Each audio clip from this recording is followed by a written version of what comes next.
Alright people, this is Brad the Lad back again with another video for the Wednesday Phil Neville show.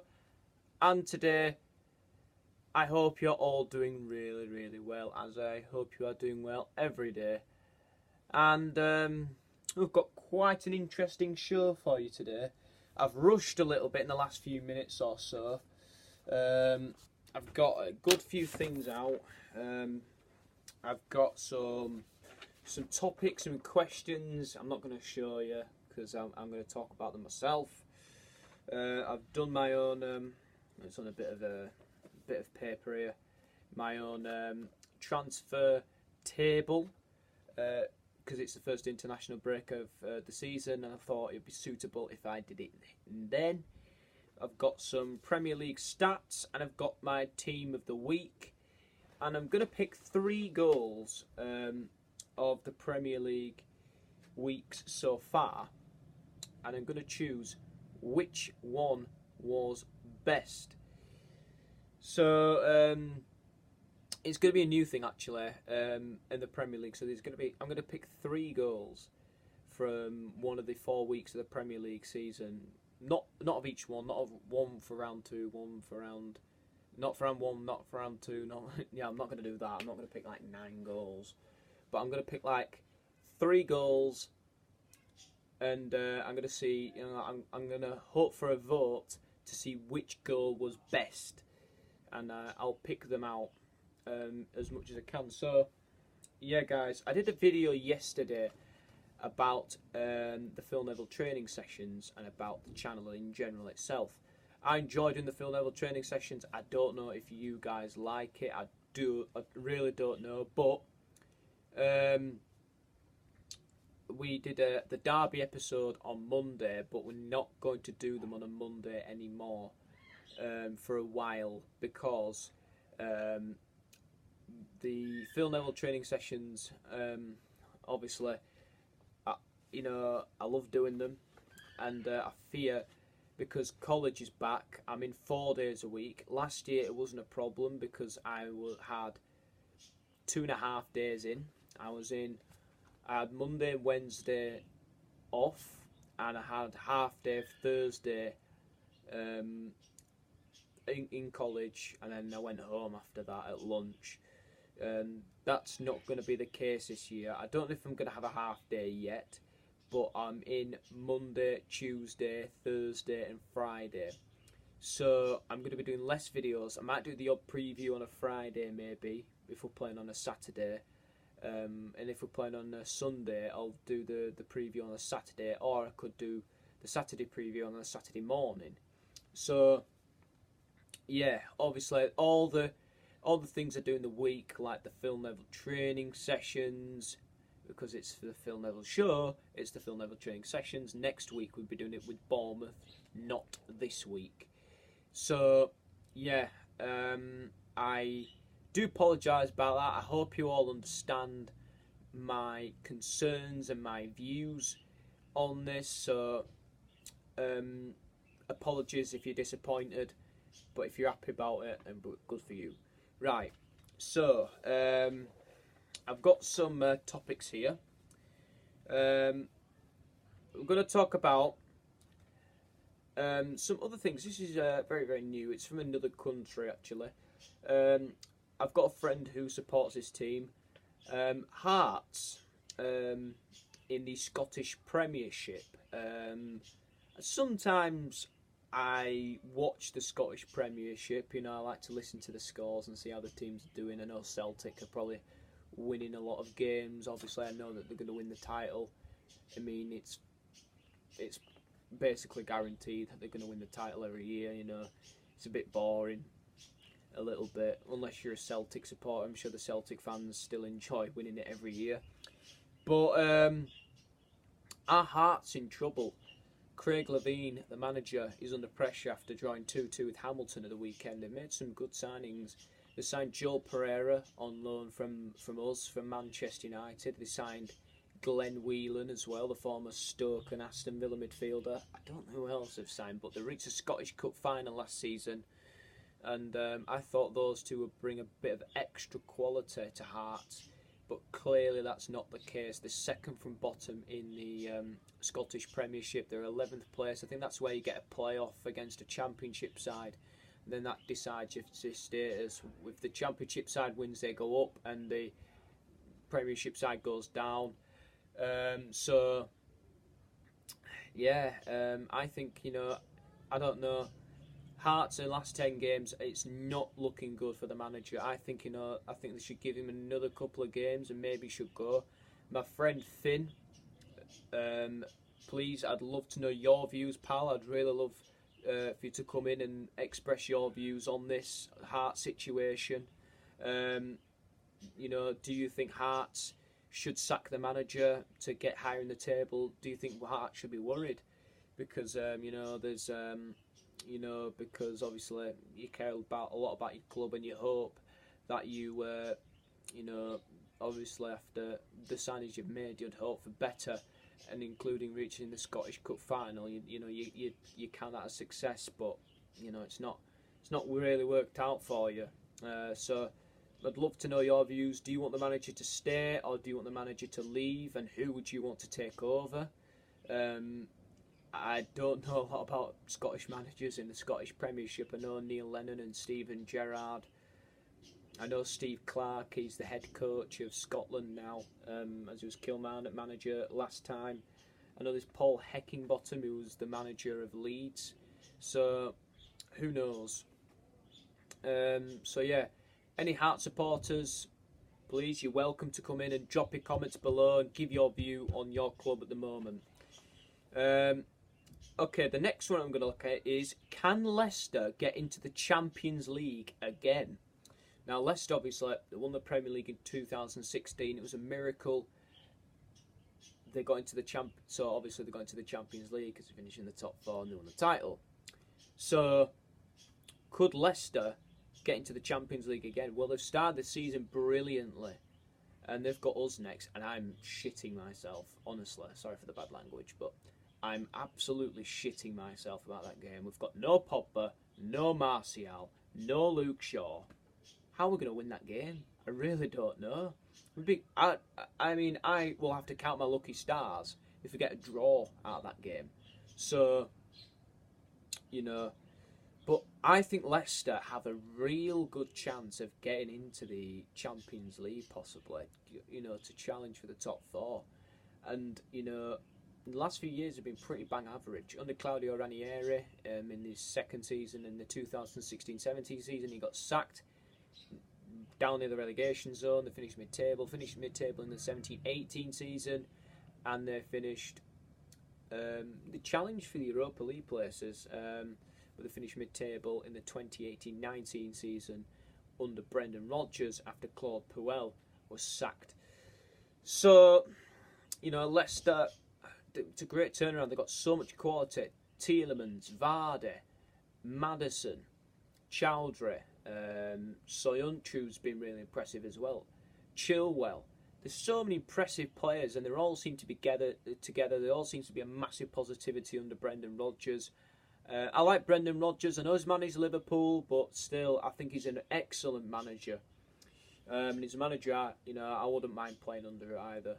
I think he's a great, positive guy, is Brendan Rodgers. So I think Leicester really can break into that top 4. I mean, if Arsenal slip up, if Spurs, they lost to Newcastle. Nothing around Spurs is looking rosy at the moment. I mean, obviously, they lost to Newcastle. Pochettino, there's little concerns about his future. He's gone on about the transfer window. He's confident Eriksen's going to stay, but who knows? Eriksen could be leaving, which is the next topic, actually.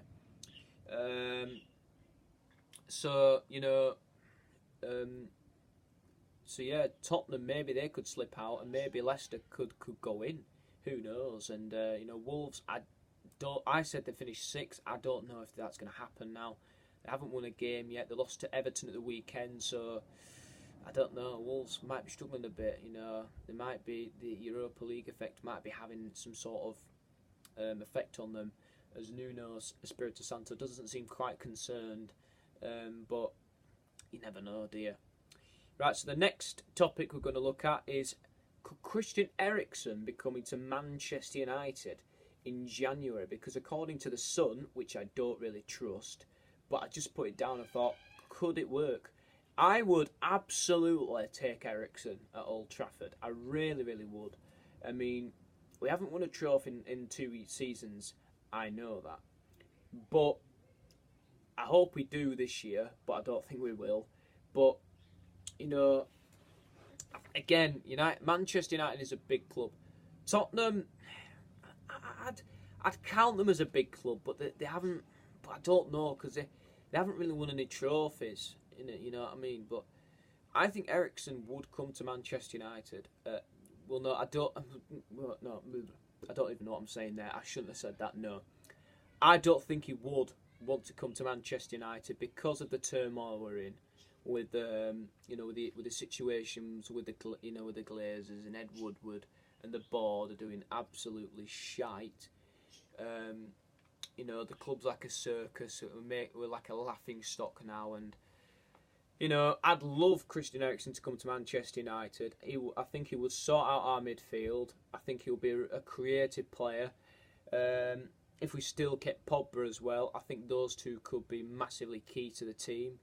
And I think Fred. Yeah, I've looked at a video about Fred, and there's some analysis on the good parts he can pick up. But there's a lot of bad, negative parts as well, too. And I think I'd love Eriksen at Manchester United, but I don't think it would happen.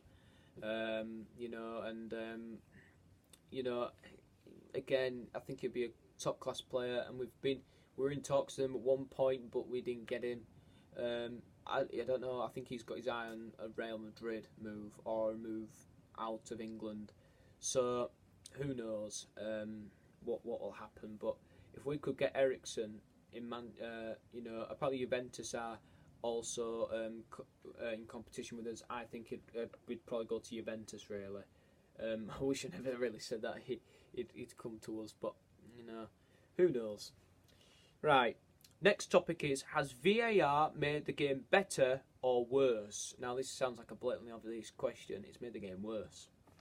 Right, I've got a few topics for you. Right, there's a couple of games I watched on Match of the Day. I'm going to start off with Crystal Palace against Aston Villa. Right, I was very, very praiseful of Kevin Friend's performance at Brighton against Southampton. What on earth was Kevin Friend thinking, disallowing the Aston Villa goal? I'm sorry, Kevin, but that was an appalling decision. That's a stinker. And VAR didn't even get involved. VAR, I know they wouldn't trust the referee and let the referee the game, but that was a stinker of a decision. I don't know how. I've looked at the replay. It was clearly clipped. He could have lost his balance, and he passed the ball to his teammate, Henry Lansbury, who scored. He disallows the goal. The whistle had already gone. He awards a free kick to Crystal Palace, and he books Grealish for diving. That is not a yellow card. It should be a 1-1 draw.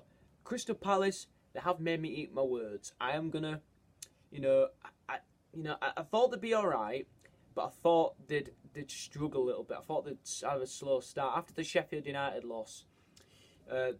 Palace fans are really critical of the performance. Zaha was shouting at his teammates. He was acting like he run the place, and from what I was hearing, I thought Crystal Palace doesn't seem like a nice place at the moment. Then they beat us, and they beat Aston Villa, and they're in the top 4 now. But they shouldn't have beaten Aston Villa. It should have been a 1-1 draw, and I can definitely feel Aston Villa's anger. If that was us, I would be absolutely, I won't be fuming. I'm not a person to get angry, but I'd get upset. I would be really upset if that happened to us. But I'm sorry, but Kevin Friend didn't have a great game at Selhurst Park. He did get 2 decisions correct, with Trezeguet being sent off for 2 yellows. Both were blatant yellow cards, very easy decisions. But that call was horrendous. I'm sorry. It was terrible. And then another game, West Ham versus Norwich, Paul Tierney did not give a penalty to West Ham. A blatant foul. I think it was Godfrey or Zimmerman. Zimmerman, is it? Yeah. Who made a foul on Haller. No attempt to play the ball. It was a stonewall penalty. Paul Tierney just went, nope. So, Paul Tierney, I was very critical of him at the game at Old Trafford when he obviously had a bit of a bad game. He didn't send off Gary Cahill. We didn't get a penalty in the second half, etc., etc. I'm over that now. I got a bit salty after that, but because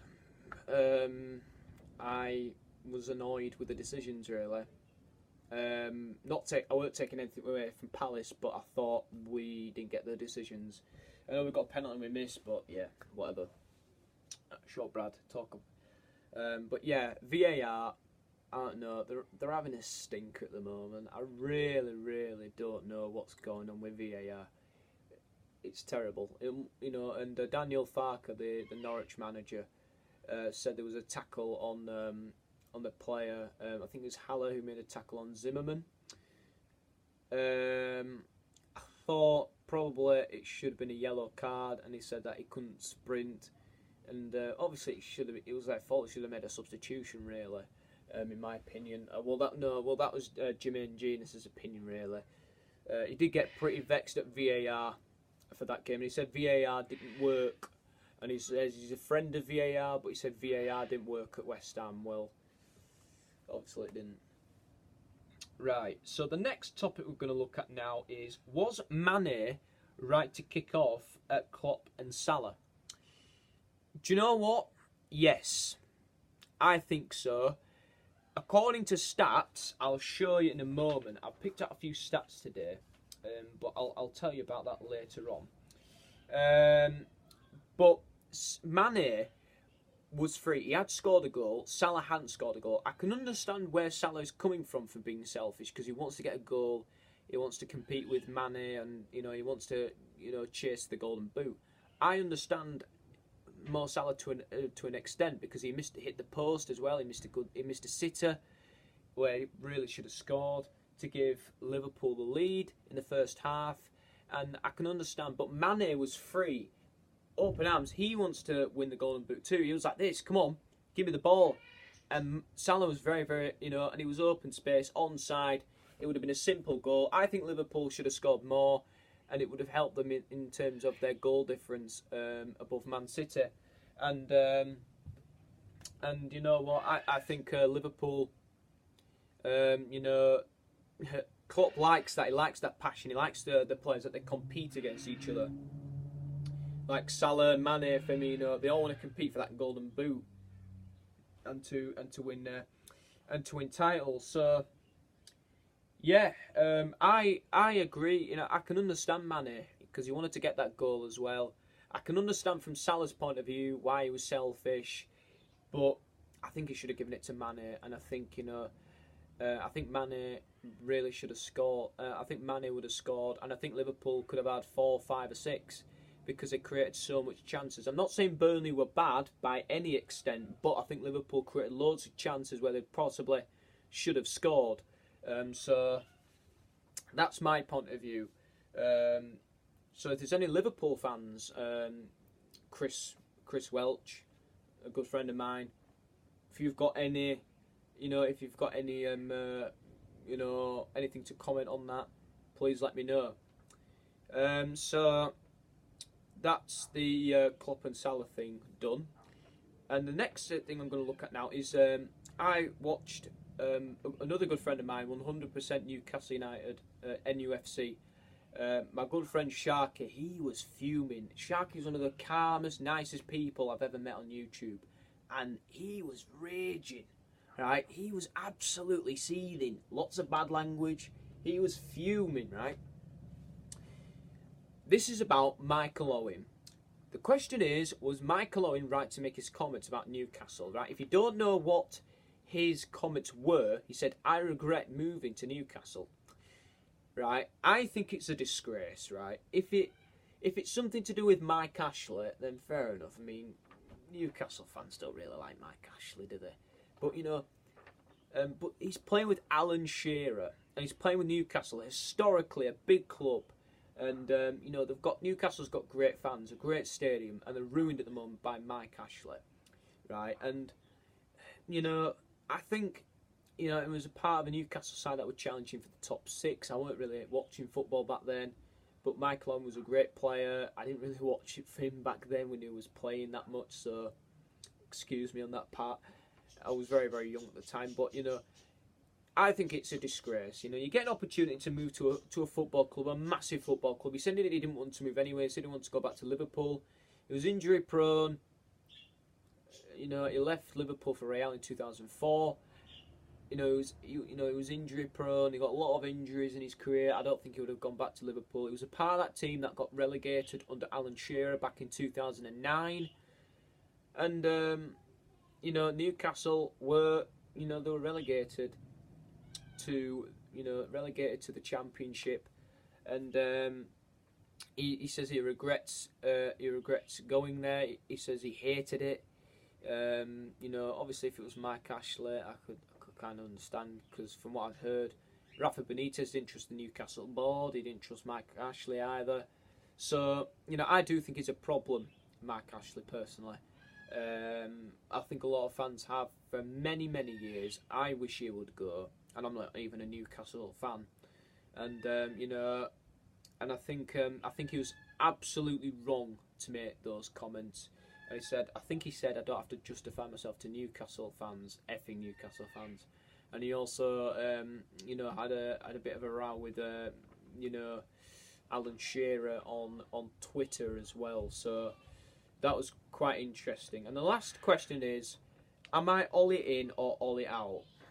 Look, this thing, like, nobody's asked. I've written these questions down myself, but it's hard. It's very hard at the moment to back. You know, I want to back Ole Gunnar Solskjaer. I wish he would make this team successful. I think he's forced the transfer window to, you know, not the transfer. He's forced the board to buy these players: Harry Maguire, Aaron Wan-Bissaka, Daniel James. He wanted more.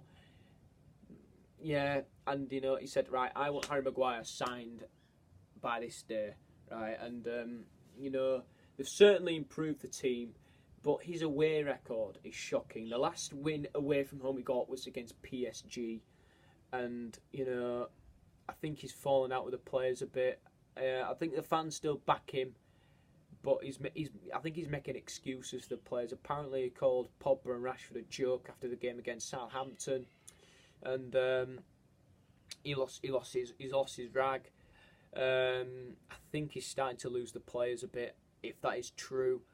So, look, I know Rashford and Pogba need to kick up the arse. Pogba, you know, not Pogba, I mean Rashford, he really pissed me off against Southampton. Really, really did.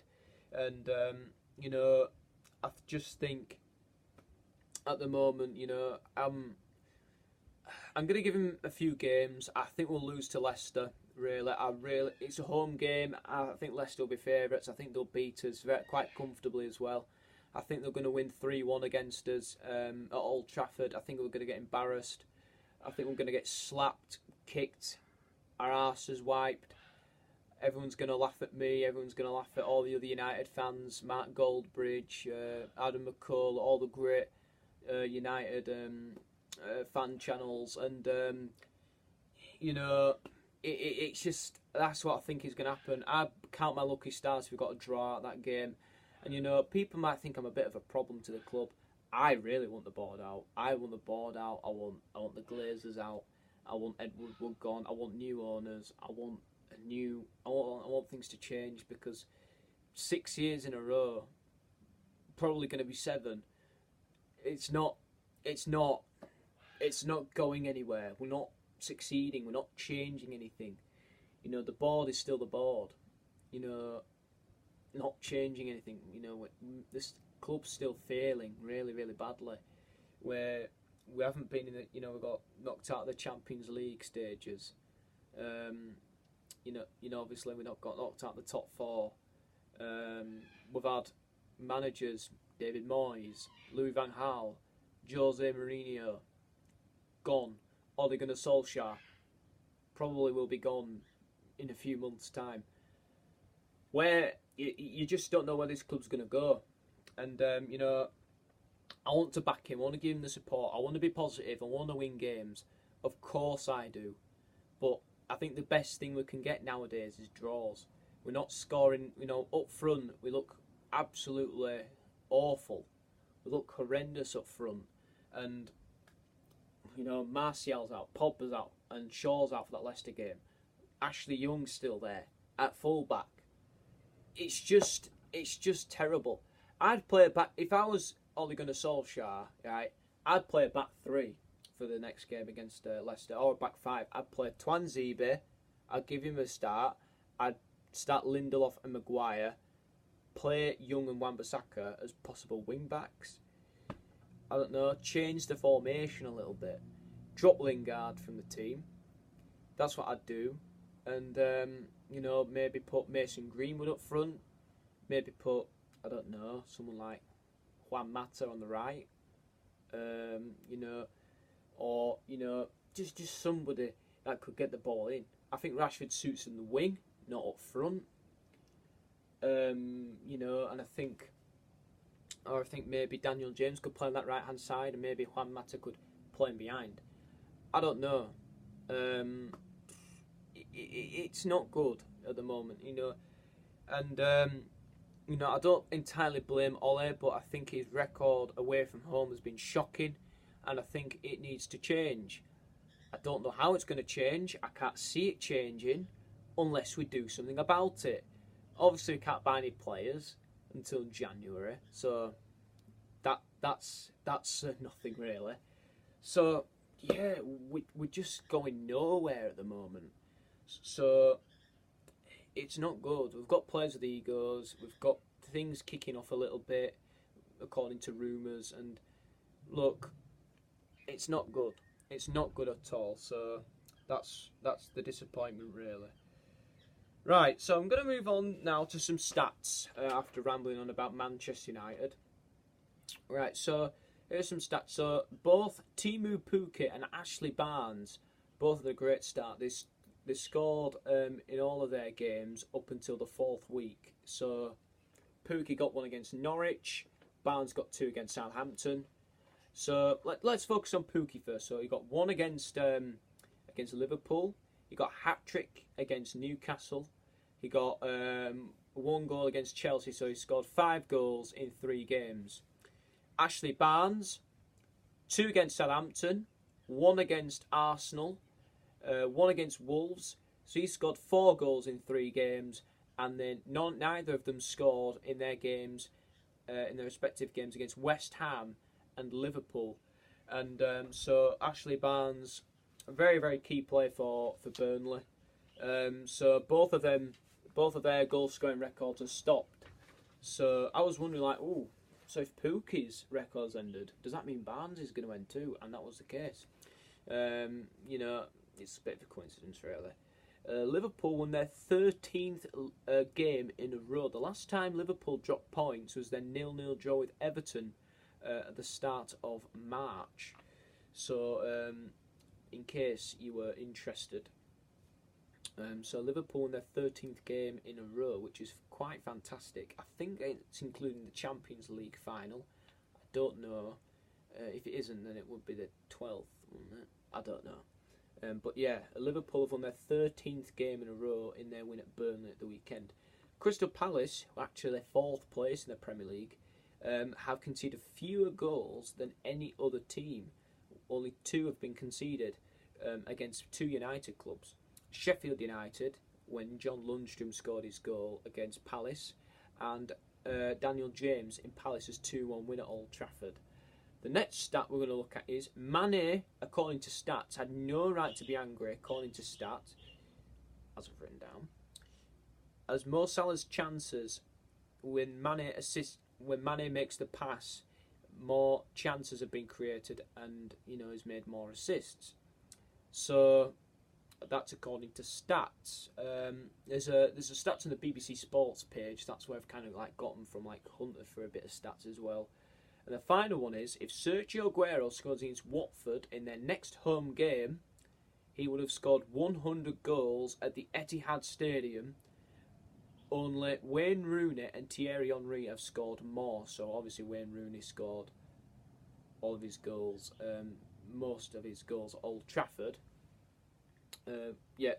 Was the highest goal scorer at Old Trafford, while Thierry Henry leads the record with 114, having scored most goals at Highbury. Yeah, Highbury. It wouldn't have been at the Emirates, although he has scored there a couple of times as well.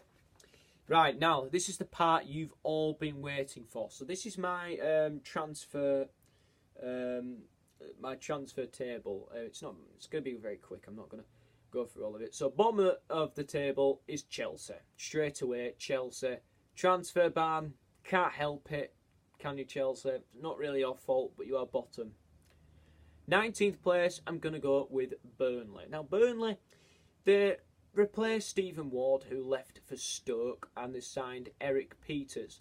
Stoke have had a couple of swap deals with Burnley. There must be friends, Stoke and Burnley. Play very, very similar kind of clubs. Clubs you don't want to play against away from home. Well, especially when Stoke are managed by Tony Pulis and possibly Mark Hughes. But you know they've got Eric Peter. You know they signed Peter Crouch from Stoke, and Stoke signed Sam Vokes. But yeah, Burnley haven't really improved the team that much. I think they've got to play from Curzon Ashton as well, and you know haven't really massively improved the team. Stephen Defoe's gone as well. Haven't really sold anyone, but I'm going to put Burnley in 19th for this one. I haven't really done anything major. You know, they haven't really sold any key players either, but it might sound a bit harsh, but I'm just going on the transfer players you've bought, so I'm going to go with 19th. In 18th place, right, I'm going to get a lot of views for this. I'm going to go with Liverpool. And I'm going to get a lot of Scousers shouting at me, like, you can't hold, I'm going to throw my kind of hole at you, you fucking bastard. Right, but Liverpool, you're 18th because... yeah, you signed Adrian, but he hasn't really convinced me. He's made a few dodgy errors, especially against Southampton. He hasn't really looked as comfortable as I expected. Yeah, he kept a clean sheet against Burnley. You know, and I thought he'd keep a clean sheet against Norwich. I thought he could keep a clean sheet against Southampton. You know, the mistake was so dreadful. It's like a FIFA mistake that I'd probably make, but still, you know, he's a top class keeper, but he hasn't really convinced me. They signed a young defender. You know, they haven't, like Manchester City, they thought, right, we need to improve, right, or more. Liverpool, they're not that arsed, you know, they finished second last season, they're not really improving, making any major additions to their squad, so that's why I'm putting Liverpool 18th. 17th place, I'm going to go with Norwich. Norwich have been quite busy, actually, but they haven't really signed anyone major. Again, I think Daniel Farke is sticking with his team in the Championship, but they haven't really made any really great ambitious signings. Haven't really made a massive impact at Norwich. So Norwich is 17th place for me. 16th place, Crystal Palace. Jordan Ayew has been doing quite well. I kind of rate Jordan Ayew now. I didn't really rate him before in his first spell at Palace. I didn't really rate him either at Swansea. Or, you know, maybe Aston Villa. Maybe he was their key player at Aston Villa. But, you know, although Villa, he didn't really, you know, he only got like 6 goals and he got most of the goals for Villa. But, you know, yeah, it's just, I don't know. You know, he's done really well. He scored at Old Trafford. He scored the win against Villa. Gary Cahill, experienced defender, won Premier League titles with Chelsea. Very, very key, can score the odd goals and stuff, but they haven't really, you know, I don't know, Zaha's still there, maybe it's a bit harsh, but yeah, I'm going to go Crystal Palace 16th place, because they haven't really made any fantastic additions, but they have started the season better since winning at Old Trafford against us. In 15th place, I'm going to go for Watford. They signed Sarr. I've been told that he's a fantastic player. They signed Danny Welbeck from Arsenal. He did pretty well at Arsenal, I think. It wasn't brilliant, but it wasn't terrible either. You know, Watford, you know, they have started the season quite badly, so that is why I put them in 15th place. Haven't really made an impact, so I'm going to say Watford in 15th place. Next, this is going to be interesting. Manchester United. I've put my own team 14th. Now, we have spent a lot of money on Wan-Bissaka and Harry Maguire and Dan James, but they have really have impressed me, and probably maybe should have put them higher, but I just think because of the business we've done, it isn't enough. Those three players coming from, small clubs. I mean, I think you can count Leicester as a bigger club now. I mean, I know they won the league a few years ago, but I'd put them in that Everton category, that Everton and Tottenham category at this moment in time. But I know I count Arsenal as a big club. I've always seen them as a big club, always. And Liverpool as well. Obviously, they are a big club, but I've always seen Arsenal as a big club, always a big threat. And Spurs as well. But I don't think Leicester are as big as Manchester United and Liverpool, and I don't think they're at that category yet. Might sound a bit controversial, but that's just my opinion. And Wan-Bissaka came from Crystal Palace, a small club. I don't think Palace fans would mind me saying that. I like small clubs. And they've also got Daniel James from Swansea, who's been fantastic with the goals he's been scoring. But, look, they might have been impressive, but we haven't done enough in the transfer business, unfortunately. We needed more. We needed to improve that midfield a lot more. That central midfield is absolutely crap, apart from Pogba. So, yeah, that's what I'm going to go with. In 13th place, I'm going to go with Newcastle. Newcastle have made some signings. They signed Alan St-Maximin, which was a massive surprise. They signed Joelinton, who scored the win against Spurs. And they signed Kraft, I think, and they signed some other players. I can't remember every single one that they've made because I might have not heard of them before. Newcastle have made some decent business. They've actually shown some ambition under Steve Bruce. They didn't do that under Rafa Benitez. I don't know why. If they kept Rafa and they did that sort of business under Rafa Benitez, I don't know if it must be a wage thing, because Rafa's obviously, no disrespect to Steve Bruce, but obviously Rafa's a better manager in terms of what he's done in his career, winning Champions Leagues with Liverpool, winning the Europa League with Chelsea. He's won every single European Club Cup competition in the world, and and I don't know if it was a wage thing or not. He did buy the house of Fraser, did Mike Ashley. So, look, I don't really, but at least have shown some ambition this season. So, under Steve Bruce, and they've signed those players. So I think I'm going to put them 13th. In 12th place, maybe this might be a bit wrong. I think I'm going to get a lot of people disagreeing with me on this, if anybody watches it. Southampton. I'm going to put Southampton 12th. Because, Southampton, they signed Kevin Danso, who got sent off against us. They signed Dejanepo. I've heard he's going to be compared to Mane. I think he's going to be a decent signing, maybe. I think he could be a really, really great player for the Saints if he gets a lot of starts and stuff like that. Nathan Redmond's still there, obviously, and they haven't sold anyone key in the team. But I think they're trying to adapt, and they're trying to build that team that was great under Ronald Koeman a few years ago. So I'm going to put Southampton in 12th place. And my battery's at 9.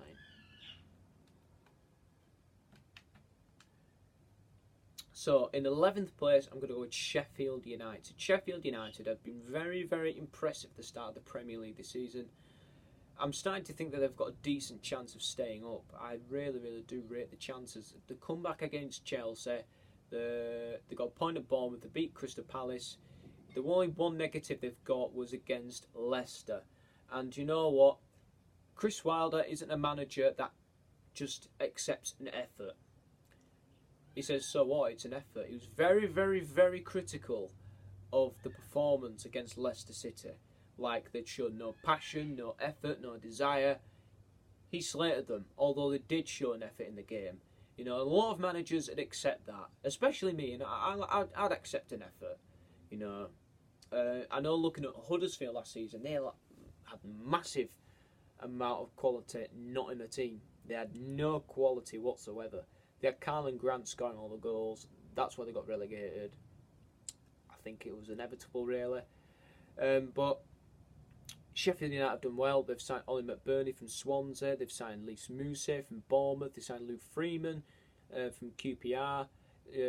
Players from the Championship, talented players from the Championship, and players that don't often get starts in the Premier League. Also starts for players like, Phil Jagielka's back at Sheffield United as well. I think they've made massive adaptations, and I think they've done really, really well of Sheffield United so far. So I'm going to put them in 11th. In 10th place, I'm going to go with Bournemouth. Bournemouth, they signed Harry Wilson on loan from Liverpool, and Bournemouth like to play that attacking style of play that we know that they like to do. They signed Lloyd Kelly. Haven't sold anyone key. They've still got Ryan Fraser. They've still got David Brooks. They signed Philip Billing from Huddersfield Town. And I think he's a great player, Phil Billing. I think he's a big prospect for the future, maybe. I think he did well in a very, very poor Huddersfield team last season. He did get dropped eventually from the team due to attitude problems. I think it was from Jan Siever. He dropped a lot of players. Bournemouth, for me, I think they've done good business. I think they've, not signed so many players, but I think 10th place, I think that is okay for them. In 9th place, I'm going to go for Brighton and Hove Albion. They signed Neil Maupay, who scored so many goals for Brentford in the Championship last season. I thought he would at least get them into the playoffs. They finished mid-table after Dean Smith left for Aston Villa. He went to Brighton. Hasn't really made, he scored. I think he scored 1 goal so far.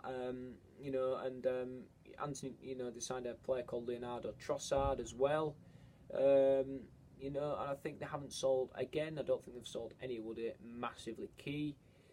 So yeah, I think Brighton. I think I'm going to put Brighton 9th. I think Graham Potter's done a decent job so far. They have been doing really, really, really well in the Premier League. They won 1 game against Watford, and then they haven't won in 3. They'd 1-1 draw with West Ham. Then they lost 2-0 home to Southampton after going down to 10 men. And then there was a 4-0 defeat at City, which I won't really panic about. Obviously, they played open attacking football, and I think Brighton have done well. In 8th place, I'm going to put Wolves in that position. Also, they signed Patrick Cutrone, Jesus Vallejo as well. They're adding to their squad. They've still got that quality with Neves and Dendoncker and Jimenez and Hotter. They've still got those great quality players in their team.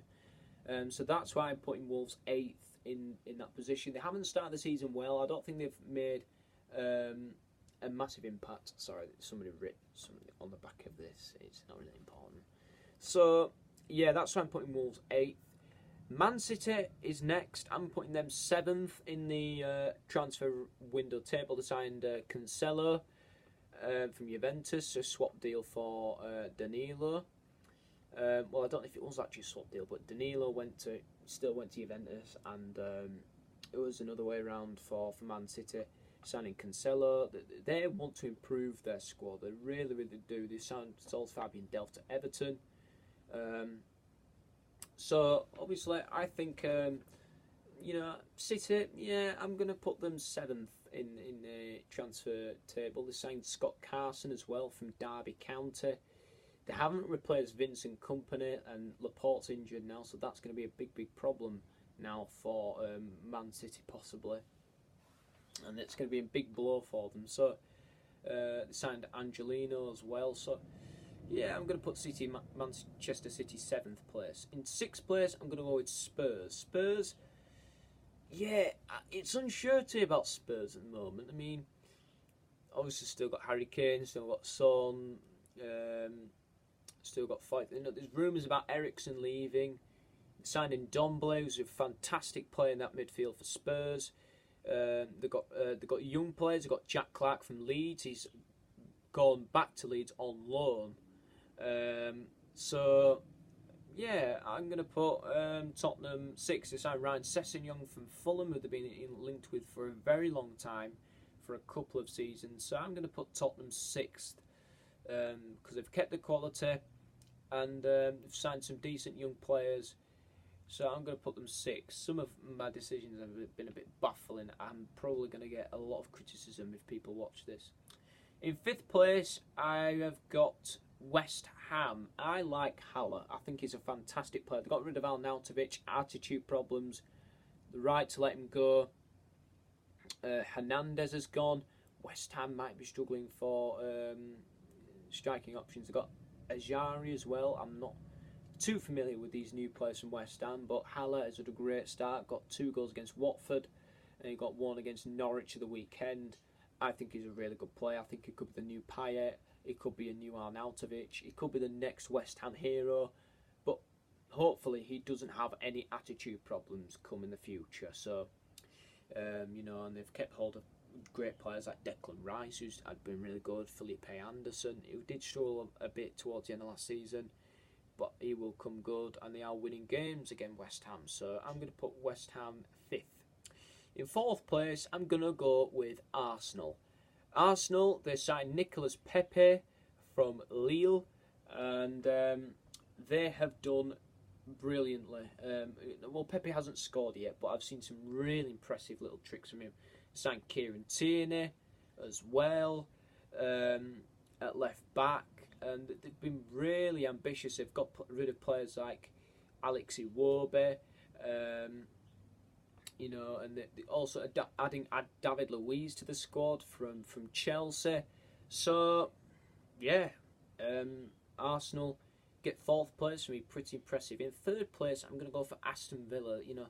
Villa have overspent a little bit. They were a bit like Fulham, from last season. And Fulham overspent, and it did cost them, and they did get relegated. But I think Villa, they've got tons of quality. I think with Wesley up front, I think he's had a good start. Villa haven't, obviously, I slammed Kevin Friend's decision earlier. They kept hold of Jack Grealish. There's rumours of him moving away from Villa Park. They signed El Ghazi on a permanent deal, who was so well involved in the Championship. They kept John McGinn. They've made some, they've done really, really well. They've signed Hotte from Birmingham, which is quite a controversial move, but he worked with Dean Smith at Brentford.